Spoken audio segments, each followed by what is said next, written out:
इस कहानी का टाइटल है लकी गधा। देखा गया है ज़्यादातर लोग भले वो जाहिर ना भी करें, लेकिन अंदर से तरह तरह के अंधविश्वास, शगुन अपशगुन, लकी अनलकी चीज़ों को मानते हैं। फिल्म इंडस्ट्री में ये बीमारी कुछ ज़्यादा ही है जनाब। हकीकत तो यह है कि फ़िल्में अपनी किस्मत से चलती हैं। कामयाब फिल्म बनाने का फार्मूला किसी के पास नहीं है। अगर होता तो बड़े बड़े फिल्म मेकर कभी नाकाम नहीं होते। अक्सर ऐसी फिल्में सुपर हिट हुई हैं जिनके लिए बड़े बड़े फिल्मों के ज्ञानी फिल्म गुरु प्रेडिक्ट कर रहे थे कि इसे फ्लॉप होने से कोई नहीं बचा सकता, और वो फिल्में ऐसी हिट हुई हैं कि कामयाबी के झंडे गाड़ दिए। कुछ बड़े बजट की फिल्में शोले के बाद शान बन जाती हैं, और वहीं कुछ छोटी कम बजट की फिल्में उमराव जान बन जाती हैं। सन 1980 के बाद से हमारी फिल्मों का मेयार गिरना शुरू हो गया था। एक के बाद एक फिल्में फ्लॉप हो रही थीं। उस दौर की बड़ी और फ्लॉप फिल्मों का नाम लिया जाए तो राज कपूर की फिल्म सत्यम शिवम सुंदरम, कमाल अमरोही की फिल्म रज़िया सुल्तान और नासिर हुसैन साहब की फिल्म ज़माने को दिखाना है सरे फहरिस्त हैं। वीसीआर अब बड़े बड़े अमीर लोगों के घरों से निकलकर आम लोगों के घरों में पहुंचने लगा था। आम आदमी घटिया सिनेमा हॉलों में बैठकर फिल्में देखने से बेहतर घर में वीसीआर पर चोरी की फिल्में देखने में फ़ख्र महसूस करने लगा था। फिल्म मेकर्स अपनी फिल्मों की नाकामी की वजह वीडियो पायरेसी बता रहे थे। जनाब, बदकिस्मती से यही वो दौर था जब मैंने अपने फिल्मी सफ़र की शुरुआत की थी।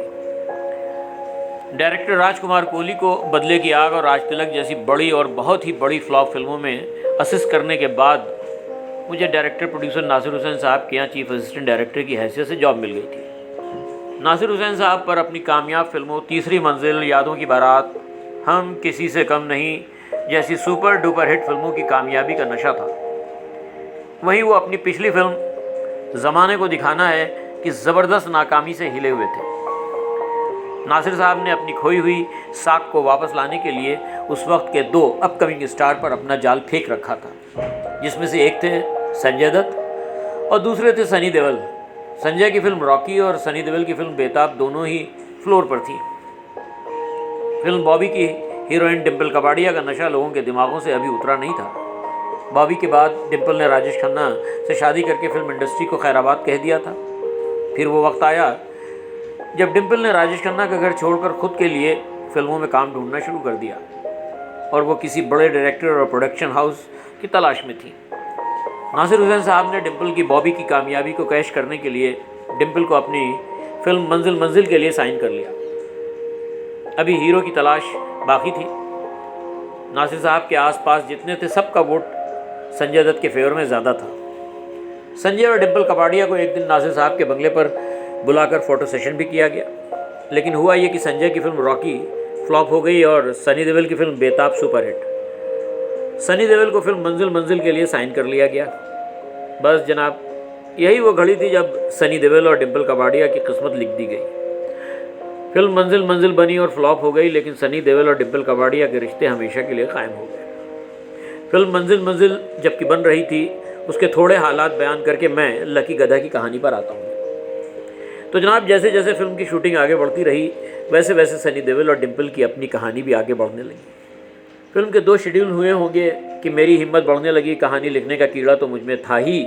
मैंने फिल्म की कहानी और सीन्स में अपने इनपुट्स देना शुरू कर दिया। जहाँ कहीं कुछ एतराज़ होता वो भी मैं तमीज़ के दायरे में अर्ज़ कर दिया करता था। नासिर हुसैन साहब को मेरे एतराज़ कुछ खटकने लगे। एक दिन उन्होंने मेरे किसी सीन पर एतराज़ को नज़रअंदाज करते हुए कहा, मैं इसी कहानी पर पिछली 11 सुपरहिट फिल्में बना चुका हूँ। ज़ाहिरन तो उन्होंने ऐसा कह दिया, लेकिन अंदर से वो हिले हुए थे। उन्हें भी ऐसा लगने लगा था कि वक्त बदल रहा है, अब किसी यंग सोच की ज़रूरत है। फिल्म मंजिल मंजिल के यूनिट में एक नए शख्स की एंट्री होती है, और वो नया शख्स कोई और नहीं, मंसूर खान यानी नासिर हुसैन साहब के बेटे।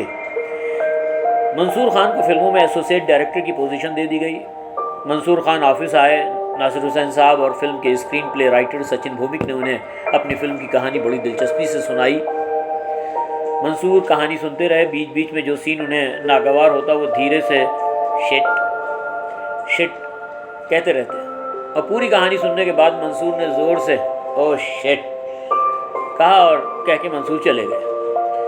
तीर नासिर साहब के हाथ से निकल चुका था। बिगड़ी हुई चीज़ को किसी तरह से ट्रीटमेंट से संभाला जाए, इस गरज से शायद मंसूर खान को नासिर साहब ज़बरदस्ती शूटिंग में इन्वॉल्व करना चाहते थे। मंसूर सेट पर आते कभी कुछ सजेशन जो उन्हें समझ में आता दे दिया करते थे, वरना एक कोने में बैठे अंग्रेज़ी नॉवेलें पढ़ा करते थे। इसी दौरान नासिर हुसैन साहब ने वो काम किया जो अपने फिल्मी कैरियर में कभी नहीं किया था। वो एक वक्त में 2 फिल्में बनाने के ख़िलाफ़ थे, लेकिन नासिर साहब ने इसी बीच अपनी दूसरी फिल्म, जिसके प्रोड्यूसर मुशीर और रियाज साहब थे, शुरू कर दी। फिल्म की स्टार कास्ट भी उस ज़माने के हिसाब से ज़बरदस्त थी। सनी देओल, राजीव कपूर, जया प्रदा, रति अग्निहोत्री, अमरीश पुरी और संजीव कुमार। जनाब ज़बरदस्त की कहानी भी क्या कहूँ, कहानियों का मिक्स अचार थी, जिसमें यादों की बारात से लेकर नासिर साहब की तमाम पिछली फिल्मों के ही सीन उलट फेर करके लिख दिए गए थे। दोनों फिल्में साथ साथ बनती रहीं और धीरे धीरे ये बात समझ में आने लगी कि अब इन दोनों ही फिल्मों का अल्लाह ही हाफिज़ है। मंसूर खान तो अपना पल्ला झाड़कर बिल्कुल अलग हो गए और अपना हाथ साफ करने के लिए एक वीडियो फिल्म अम्बर्टो बनाने चले गए। तभी एक दिन नासिर साहब के ख़ानदान के एक और नौजवान पुरशबाब, बहुत ही मासूम शक्ल, होठों पर बड़ी ही प्यारी सी हंसी लिए ऑफिस में दाखिल हुए। उन्होंने मेरे पास आकर ख़ुद को मुझसे बड़ी ही तमीज़ और तहज़ीब से तारुफ़ कराते हुए कहा, मैं आमिर खान हूँ, मैं चचा जान को असिस्ट करने के लिए आया हूँ। आमिर खान को देखते ही मेरे दिल में ख्याल आया, बेचारा हाइट से मार खा गया, वरना इतनी प्यारी शक्ल है, चलना ना चलना तो किस्मत की बात है, पर हीरो तो बन ही सकता था। बाप प्रोड्यूसर हैं, चचा प्रोड्यूसर डायरेक्टर, इसे हीरो तो बना ही देते। लेकिन उस दौर में जहां अमिताभ बच्चन, धर्मेंद्र, विनोद खन्ना जैसी पर्सनालिटी रखने वालों का बोलबाला है, वहाँ इस बेचारे को कौन पूछेगा। आमिर ने मुझसे आकर कहा, मुझे फिल्म की स्क्रिप्ट चाहिए पढ़ने के लिए। मैंने कहा, नासिर साहब ने मुझे सख्त मना किया है किसी को भी स्क्रिप्ट देने के लिए, यहाँ तक कि आर्टिस्ट को भी हम सीन ही देते हैं शूटिंग पर। जनाब ये वो ज़माना था कि बड़े डायरेक्टर्स अपनी पूरी स्क्रिप्ट, जो ज़्यादातर तो होती ही नहीं थी किसी के पास, और अगर किसी के पास होती भी थी तो आर्टिस्ट को भी नहीं देते थे, ये सोच कर के कहीं आर्टिस्ट यहाँ वहाँ किसी को सुना दें तो उनके सीन चोरी ना हो जाए। सनी देओल और डिम्पल कपाड़िया भी मुझसे अक्सर पूरी स्क्रिप्ट पढ़ने के लिए मांगते रहे और मुझे उनसे भी तरह तरह के बहाने करते रहना पड़े, यहाँ तक कि फ़िल्म पूरी बन गई, लेकिन उनके पास भी फिल्म की पूरी स्क्रिप्ट नहीं पहुँची। खैर जनाब, नासिर साहब से परमिशन लेकर मैंने आमिर खान को फिल्म मंजिल मंजिल की स्क्रिप्ट दे दी। आज सारी फिल्म इंडस्ट्री आमिर खान की जिस सिंसियरिटी की बात करती है जनाब, वो कम है। जिस ज़माने में उन्होंने अपने चचा जान को असिस्ट किया, उस ज़माने में न सिर्फ पूरे यूनिट, पूरे ऑफिस को आमिर ने अपनी सिंसियरिटी से परेशान कर रखा था, बल्कि कभी कभी तो नासिर साहब खुद भी परेशान होकर आमिर को डांट कर चुप करा देते थे। फिल्म मेकिंग से जुड़ी हर छोटी से छोटी बात से लेकर हर बड़ी बात में आमिर की दखल अंदाजी रहती थी। एडिटर, कैमरामैन, आर्ट डायरेक्टर, ड्रेसमैन, हर एक आमिर की सिंसियरिटी से परेशान होता रहता था। कोई कुछ बोल नहीं सकता था क्योंकि डायरेक्टर का भतीजा है। हर कोई ये समझता था कि ये आमिर का बचपना है, अभी सीख रहा है, कुछ दिनों में ठीक हो जाएगा। जनाब हर किसी की ज़िंदगी में बहुत से वाक़यात होते हैं, हादसे होते हैं, लेकिन उनकी कोई अहमियत नहीं होती। वक्त के साथ इंसान खुद भूल जाता है। वाक़यात और हादसात की अहमियत इंसान की अपनी अहमियत पर मुनहसर होती है। आमिर खान के उस दौर के जब वो एक असिस्टेंट डायरेक्टर थे, बहुत से दिलचस्प और सबक आमेज़ वाक़यात हैं जो मैं किसी और कहानी में पेश करूँगा। यहाँ तो मुझे एक गधे की कहानी कहना है। तो हुआ यूँ कि मंजिल मंजिल बनकर रिलीज़ हो गई और उम्मीद के मुताबिक फ्लॉप भी हो गई। अब रह गई फिल्म ज़बरदस्त, जिससे भी किसी को कोई उम्मीद नहीं थी, लेकिन फिल्म 90% मुकम्मल हो चुकी थी। फिल्म का क्लाइमेक्स जो हूबहू फिल्म यादों की बारात के ही कापी था, और कुछ गाने जो तीसरी मंजिल के अंदाज के ही थे, उनकी शूटिंग महाबलेश्वर में चल रही थी। फिल्म के प्रोड्यूसर रियाज भाई, जो उस वक्त तकरीबन 45 के आसपास के रहे होंगे, लेकिन फितरतन उनमें काफ़ी बचपना था। वो परेशान और फिक्रमंद थे कि किस तरह इस डूबती नैया को बचाया जाए। तभी बातों बातों में ये बात निकल आई कि नासिर साहब की तमाम पिछली हिट फिल्मों की ख़ास बात क्या होती थी। मैंने मजाक मजाक में कह दिया कि नासिर साहब की तमाम पिछली फिल्मों में कहीं ना कहीं किसी सीन या गाने के बैकग्राउंड में गधा नज़र आता था। बोल तो दिया मैंने, लेकिन साथ साथ डर भी गया कि आज मेरी नौकरी गई। अभी मेरा पैकअप करा के महाबलेश्वर से बम्बई भेज दिया जाएगा। लेकिन नासिर साहब ने इस बात को स्पोर्टिंगली लेते हुए कहा, उनकी फ़िल्मों में गधा ऐसे ही नहीं होता था, बल्कि वो उसे जानबूझकर फिल्मों में रखते थे। आमिर ने कहा, मंजिल मंजिल में कोई ऐसा शॉट नहीं था जिसमें गधा नज़र आए, और शायद वो इसीलिए फ्लॉप हो गई। रियाज भाई ने यह बात सुनी और सुनते ही उछल पड़े, क्योंकि उन्हें फिल्म को हिट कराने का फार्मूला मिल गया था। उन्हें यकीन हो गया था कि अब उनकी फिल्म ज़बरदस्त को हिट होने से कोई नहीं रोक सकता। वो दिन ज़बरदस्त की शूटिंग का महाबलेश्वर में आखिरी दिन था और हम लोग रति अग्निहोत्री और चिंपू कपूर यानी ऋषि कपूर के छोटे भाई राजीव कपूर के एक गाने की शूटिंग टेबल टॉप पर कर रहे थे। रियाज भाई ने फ़ौरन अपने प्रोडक्शन मैनेजर दिलशाद को आवाज़ देकर बुलाया, जो थोड़ा पास ही खड़े किसी स्पॉट बॉय से कुछ बात कर रहे थे। ये प्रोडक्शन मैनेजर दिलशाद भी बड़े कमाल की चीज़ थे, किसी एंगल से भी फिल्म इंडस्ट्री के आदमी नहीं लगते थे। स्याही की तरफ माइल होती सांवली रंगत, भरा खाया पिया बदन, सीधे सादे पैंट पर बुशर्ट और पैरों में कानपुरी चमड़े की चप्पल, बालों में तेल लगा हुआ, लिखना पढ़ना भी बहुत थोड़ा ही आता था। जितना आता था उतने से ही अपना काम चला लेते थे। जो खर्च हुआ, जो लिया दिया, एक छोटी सी डायरी पर लिखा लिया और अपने शर्ट की जेब में ठूस लिया। तो जनाब रियाज भाई, जो गधे को फिल्म में डालकर फिल्म को हिट कराने की खुशी के एहसास से थोड़ा उतावले से हो गए थे, उनके आवाज़ देने पर दिलशाद करीब आए। रियाज भाई ने अपने उतावलेपन में दिलशाद से कहा, दिलशाद फ़ौरन जाइए और किसी भी कीमत पर लेकर आइए। दिलशाद, जो अब तक रियाज भाई का उतरा हुआ चेहरा देखा करते थे, अचानक उनको इतना उतावला देखकर दिलशाद घबरा गए। उनकी कुछ समझ में नहीं आया। बिना पूछे गछे क्या लाना है, कहाँ से लाना है, फ़ौरन ये कहकर वहाँ से चल दिए। जी भाई, अभी लेकर आया। रियाज भाई ने आवाज़ लगाई, अरे भाई तेज़ कदमों से जाइए। दिलशाद ने अपने कदमों की रफ्तार तेज़ कर दी। रियाज भाई ने आवाज़ लगाई, अरे कैसे जा रहे हैं, क्या उसे गोद में लेकर आएंगे, गाड़ी लेकर जाइए। दिलशाद फ़ौरन दौड़ कर आए और एक एम्बेसडर गाड़ी जो पास ही खड़ी थी उसमें बैठ गए और ड्राइवर से चलने को कहा। रियाज भाई, जो थोड़ा ढीले ढाले बदन के मालिक थे, फुदकते हुए कार के पीछे चिल्लाते हुए दौड़े, अरे रुको रुको रुको। रियाज भाई को चिल्लाता और दिलशाद की कार के पीछे दौड़ता देखकर यूनिट के दूसरे लोग भी चिल्लाने लगे। आखिरकार दिलशाद की कार रुकी और उसमें से फ़ौरन दिलशाद उतरकर रियाज भाई से पूछने लगे, क्या हुआ भाई, सब कुछ ठीक तो है? रियाज भाई कहते हैं, अरे वो इस कार में आ जाएगा। दिलशाद पूछते हैं, कौन? रियाज भाई, अरे भाई वो गधा। दिलशाद समझे ये गधे का लफ्ज़ रियाज भाई ने दिलशाद के लिए कहा है। दिलशाद ने शर्मिंदगी से कहा, भाई आज तक तो आपने कभी ऐसे बात नहीं की थी। रियाज भाई, मैं पूछ रहा हूं आप इस कार में गधा कैसे ला सकते हैं? दिलशाद, कैसा गधा? रियाज भाई झुंझलाकर, अरे जैसा गधा होता है और क्या। मुझे गधा लाना है? नहीं तो आप क्या लेने जा रहे थे? दिलशाद ने हैरत से पूछा, गधा आप क्या करेंगे? इतने सारे सवालों के बाद रियाज भाई का पारा चढ़ चुका था। उन्होंने झुंझलाकर जवाब दिया, मैं उस गधे पर दूल्हा बनकर बैठूंगा, बारात लेकर जाऊंगा, आपसे क्या, आप जाइए और गधा लेकर आइए। रियाज भाई की इस बात पर वहाँ मौजूद कोई भी अपनी हंसी नहीं रोक पाया। दिलशाद भी हंस पड़े। तभी मैंने दिलशाद की गलतफहमी दूर करते हुए कहा, अरे दिलशाद भाई, असल में गधे को फिल्म में डालना है। मेरे इतना कहते ही दिलशाद को मौका मिल गया और उन्होंने फ़ौरन डायरेक्शन डिपार्टमेंट पे चढ़ाई शुरू कर दी। अरे भाई, आप लोगों का डिपार्टमेंट सबसे ख़राब डिपार्टमेंट है। जब होता है लास्ट मोमेंट में रिक्वायरमेंट देता है। कल पैकअप के बाद आज की जो रिक्वायरमेंट की लिस्ट दी गई थी उसमें गधा नहीं था।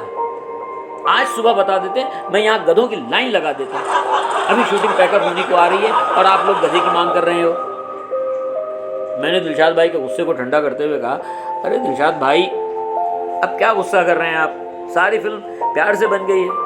ये गधे की रिक्वायरमेंट तो अचानक निकल आई, वो भी फिल्म को हिट कराने की वजह से। फिल्म हिट होने की बात सुनकर दिलशाद कहते हैं, अरे भाई ऐसी बात थी, तो ये रिक्वायरमेंट तो सबसे पहले दिन ही देना चाहिए थी। हम गधा खरीद ही लेते और उसे रोज शूटिंग पे लाकर खड़ा कर देते। रियाज भाई ने बात को खत्म करते हुए कहा, अच्छा ठीक है, अब अगली फिल्म में हम सबसे पहले गधे को ही साइन करेंगे। अब आप जल्दी से जाइए और गधा लेकर ही आइएगा। दिलशाद फिर उसी एम्बेसडर कार में बैठकर जाने लगे तो रियाज भाई चीख पड़े, अरे गधा इसमें कैसे आएगा, मैटाडोर लेकर जाइए। दिलशाद आजीजी से कार से उतरकर जोर से दरवाज़ा बंद करते हैं और मैटाडोर गाड़ी में बैठकर चल देते हैं। फिल्म इंडस्ट्री में अक्सर देखा गया है कि फिल्म के बनते बनते प्रोड्यूसर और डायरेक्टर के बीच हमेशा एक कोल्ड वार चलना शुरू हो जाती है।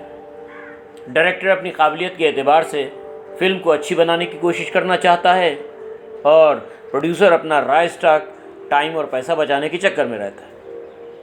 रियाज भाई भी ऐसे प्रोड्यूसर से अलग न थे।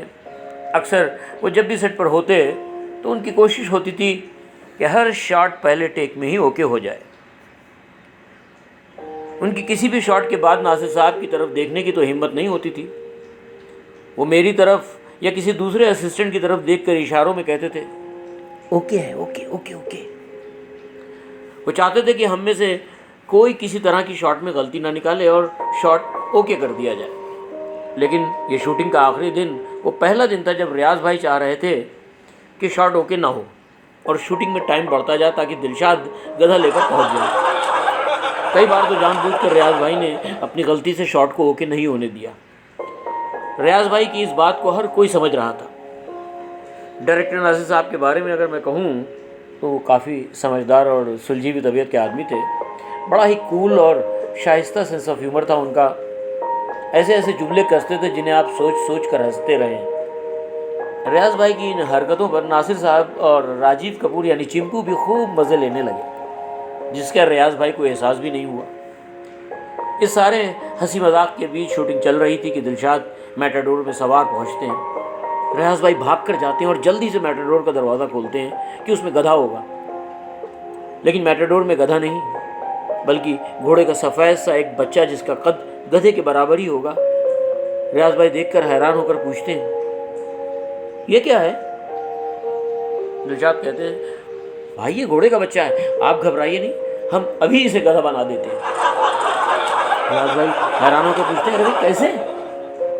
दिलशाद एक स्पॉट बॉय को कहते हैं, भाग कर जा और पेंटर को बुला कर ला। स्पॉट बॉय फौरन पेंटर को बुलाने के लिए दौड़ कर जाता है। रियाज भाई के हाथ पैर टेंशन से फूल चुके थे। वो लंबी सी सांस खींचकर छोड़ते हैं और कहते हैं, घोड़ा गधा कैसे बन सकता है? दिलशाद कहते हैं, भाई हमने अपनी पिछली फिल्मों में तमाम गधों को घोड़ा बनाया है, तो घोड़े को गधा बनाना क्या मुश्किल है? और बैकग्राउंड में किसे पता चलेगा कि घोड़ा है कि गधा? इसी बीच पेंटर के साथ असिस्टेंट आर्ट डायरेक्टर वहाँ पहुँचकर पूछते हैं, क्या बात है सर?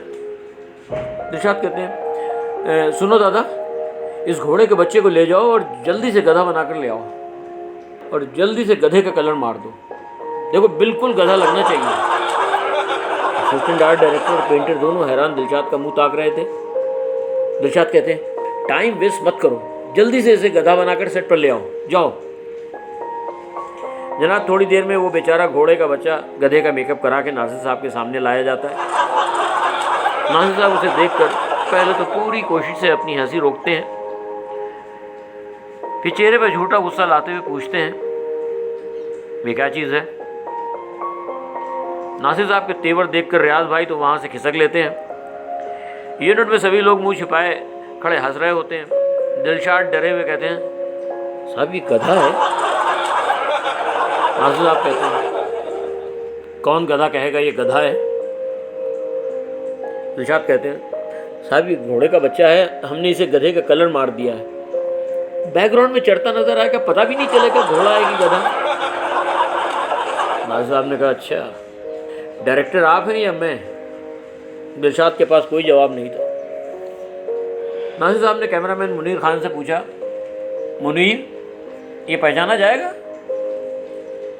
यूनिट में सभी मजाक के मूड में थे। मुनीर खान ने कहा, जी ना साहब बिल्कुल पहचाना जाएगा, मेरी फोटोग्राफी बिल्कुल शार्प है, अंधा भी देखेगा तो पहचान लेगा ये गधा नहीं घोड़ा है।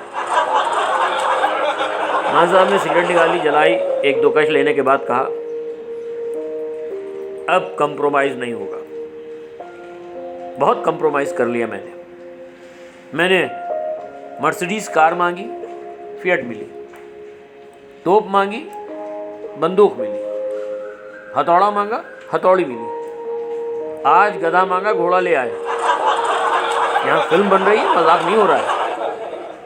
ये फिल्म जब तक कंप्लीट नहीं होगी, जब तक गधा नहीं आएगा। दिलशाद अपना मुंह लटकाए वहाँ से चले गए। नाज़ साहब ने कैमरामैन से कहा, मुनीर खान, इस गाने के शॉट्स बाद में लेंगे जब गधा आ जाएगा, पहले सीन कर लेते हैं। सीन था कि हीरो चिंपू हीरोइन रति अग्निहोत्री से गलतफहमी की बुनियाद पर नाराज़ होकर बस में सवार होकर जा रहे हैं। रति उसे मनाने के लिए आई हैं। आउटडोर शूटिंग में अक्सर जूनियर आर्टिस्ट की बहुत कमी होती है। बस में सवार होने वाले मुसाफिरों की कमी थी, इसलिए यूनिट के लोगों को ही पकड़ पकड़ कर बस में बिठाया जा रहा था। हर कोई अपने को कैमरे के सामने आने से बचाना चाह रहा था। आमिर खान को भी जूनियर आर्टिस्टों के साथ उस बस की लाइन में लगा दिया गया। नाज़िर साहब ने आमिर को बस की लाइन से हटा दिया, ये कहते हुए, अरे नहीं नहीं, आमिर को नहीं खड़ा करो, मैं उसे अपनी अगली फिल्म में हीरो बनाने वाला हूँ। शायद उस वक्त हर किसी को नाज़िर साहब की बात मजाक लगी थी। ये इतना मुन्ना नाटा सा लड़का कहाँ हीरो बन सकता है। रियाज भाई ने आमिर खान से कहा, चलो आमिर, हम और तुम गधा लेकर आओ। आमिर ने कहा, रियाज भाई आप किसी और को ले जाइए, मैं यहाँ बस की लाइन में खड़ा होने वाला हूँ। जनाब, आमिर खान की समझदारी कहिए या किस्मत, वो गधा पकड़ने नहीं गए और उन्होंने जूनियर आर्टिस्टों की जगह उस बस की लाइन में लगना गवारा कर लिया। बस में सवार होने वालों की लाइन में अगर आप वो फिल्म देखें तो आपको आमिर खान भी खड़े हुए नज़र आएंगे। मैं आर्टिस्टों को सीन याद करा रहा था, रियाज भाई की नज़र मुझ पर पड़ी। नज़र क्या पड़ी, ये आफत मेरे सर आ गई। रियाज भाई ने मुझसे कहा, चलिए गधा लेकर आते हैं। मैंने भी अपना दामन बचाना चाहा। अरे रियाज भाई, मैं आर्टिस्टों को सीन समझा रहा हूँ। रियाज भाई ने डायलॉग की फाइल मेरे हाथों से ली और चिंपू को थमा दी और कहा, अरे ये खुद बहुत अच्छे असिस्टेंट रहे हैं, इन्होंने राज जी को फिल्म प्रेम रोग में असिस्ट किया है। आप चलिए मेरे साथ, आज हम गधा लेकर ही वापस आएंगे। मेरे पास कोई चारा न था, मजबूरन रियाज भाई के साथ गधा लाने के लिए चल दिया। रियाज भाई आगे आगे और मैं पीछे पीछे। आज रियाज भाई की चाल में दम था, मानो गधा लाने नहीं बल्कि किसी जंग पर जा रहे हैं, और आज वो उसे फतेह करके ही लौटेंगे। इस कहानी के दूसरे हिस्से में आप सुनेंगे किस तरह गधा शूटिंग के लिए लाया गया और किस सिंसियरिटी के साथ आमिर खान ने उस गधे से काम लिया। शुक्रिया। अगर आपको हमारी ये कहानी पसंद आई हो तो लाइक करना ना भूलें, अपने दोस्तों मिलने जुलने वालों को शेयर करें और कमेंट्स बॉक्स में जाकर कमेंट्स ज़रूर लिखें। आप हमारे ब्लॉग salimwrites.com पर विज़िट करके हमारी दूसरी कहानियाँ भी पढ़ सकते हैं या सुन सकते हैं। इजाज़त चाहूँगा। शुक्रिया।